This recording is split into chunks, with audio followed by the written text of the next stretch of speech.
Hi, Joyce Micah from Great Day on the Water Guide Service here, welcoming you to this episode of Fishing and Hunting in the North Country. It's mid-February.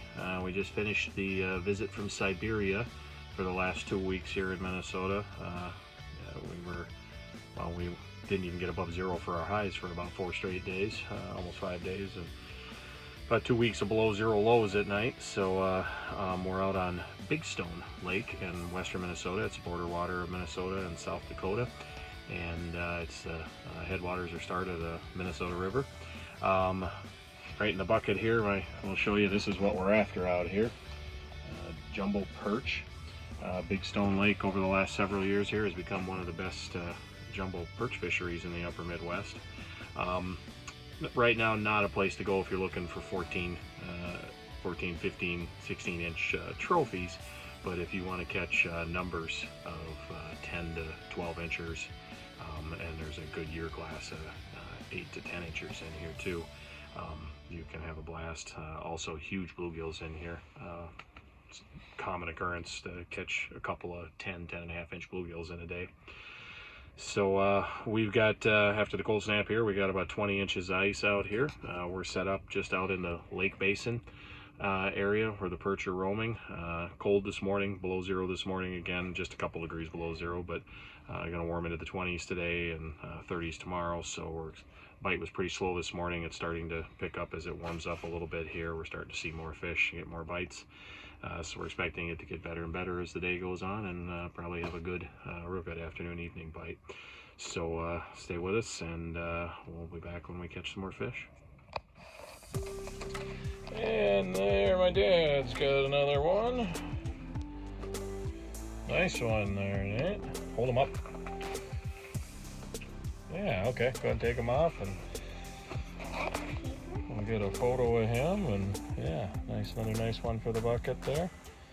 Like we were saying, I mean, there are some, I've heard of fish up to 14 inches being caught in here, but this isn't like going to Devil's Lake where you're going to be getting those regularly and even a shot at a 15 or a 16, but 10 to 12s like this one is going to fall in there, probably around 11 or so. They're a pretty regular thing out here. And then there's another good year class at 8 to 10s too. So nicely done. What do you think, bud? All right, we'll add him into the bucket. Nice, they're nice and fat out here too for their length. So some good fillets off of that. Good job. Hey, out on the lake all day today is the plan. So bring a little portable grill. Burgers, brats. We're going real fancy today. We're having steaks today. New York strips. But whoops. Get it on the plate. Good way to be able to stay out all day. Get some hot food in your belly.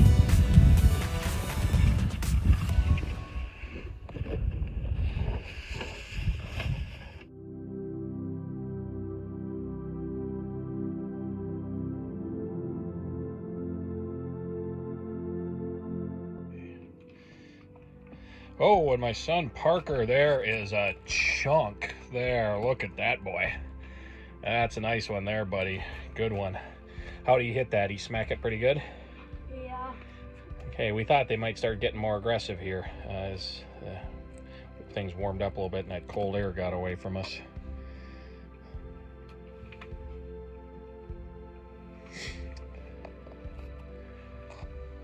Look at that. That is a beauty.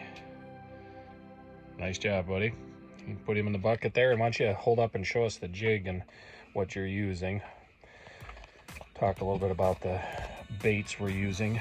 We're using small tungsten jigs. I told you the fish are a little finicky. The bite's a little tough today, so a small tungsten jig with 2 or 3 Euro larvae or a good-sized waxworm, trying to cover most of the hook. And got to be patient. A lot of them aren't biting too much, or they're nipping, but every once in a while one like that inhales it, and they're all nice ones. So and start to stack them up in the bucket there. Nice job. As long as you're holding that up, we'll show the rod and reel. That's a St. Croix Legend Black ice rod, and it's got the strike indicator, stainless strike indicator on the end. Got a Fish 13 Descent inline ice reel, and again, for the tough bite and relatively clear water, For stealth, we are using 2-pound test fluorocarbon tied directly onto that jig. And then seeing the fish on the hummingbirds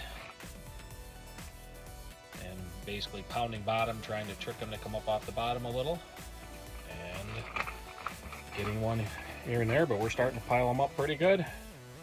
There's Grandpa. All right, we'll be back. Hey there, got another one here. Not quite as big as that tub of my son's, but still a good solid eater here. Nice, probably 9.5 inch one. So more of an eater there. And I'm using the same thing, just a tungsten jig with some spikes on it. And we're just working those around, actually kind of bouncing them around on the bottom a little bit to kick up some silt down there to attract fish and then bring them up a little. And right now we need to be holding it pretty still for the fish to bite. Stacking them up good there.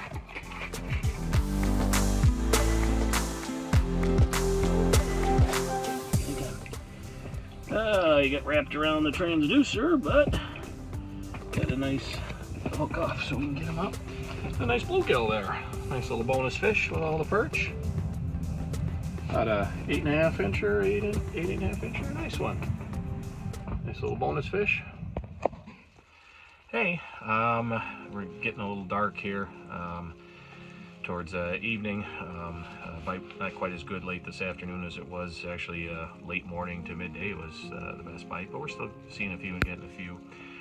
Just wanted to talk about a little bit more about equipment. We are fishing out of my clam Bigfoot XL. This is a 8x8. You can see it's a 4-sided hub, but 6.5 feet tall in the middle, so you can stand up in it, and lots of space. Heater heats it up. The thermal material heats up really quick, and during the middle of the day today, when the sun was shining in through the windows, we had the heater turned off. It was so we got it warm in here, and it just stayed warm. So quick to set up. Lots of room in here. We can even have these nice big comfortable armchairs in here, and still have plenty of room to move around. And then I do want to talk about, as it's getting dark here, a great add-on to this, right up on the top here. It might get a little bright on the camera, but we've got a dome light. This is an add-on that I bought. It attaches to the roof hub. Then you can see I got the wire along the poles and down, and it hooks up just to a 12-volt battery like you use for your ice fishing locators. I got that in the cargo net there. Lights up this whole house. We don't have any other lights going in here at all. We got the headlights here for later for when we're going to pack up, but works great and lights this thing up nicely, and it hardly drains the battery. You can fish two nights all night long before you got to recharge battery for that light. And then finally, I'll talk about our electronics. We're using hummingbirds. We got a couple of Helix i7s going here, and an X55, which is just a flasher. The Helix i7 is a flasher, and you can use regular sonar, and it's got GPS too, and you can put a mapping chip in it. That got us on the spot and is showing us where the fish are. So pop the holes with my Strike Master. I've got the 40-volt lithium electric. Won't use gas again. Great for in these hubs. You can drill the holes after the hub's set up, and don't gas the thing up and have to leave the doors and windows open to get the gas fumes out. So it's a little rundown on our equipment here as we're winding up into the evening here.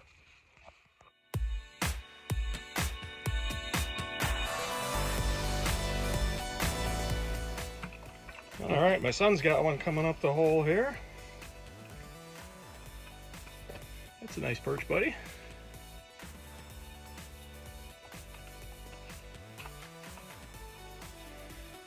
Oh, that boy.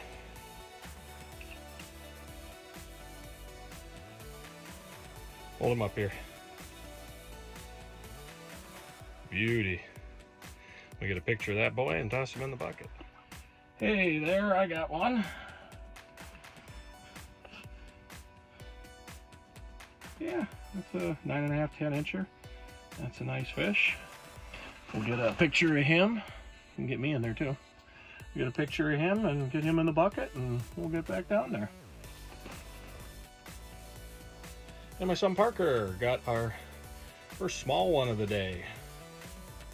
Everything has been nice big keeper, but that's about maybe a 6-7 incher there. So there are a good year class of them. We just haven't been finding them today. But we'll get him back down the hole.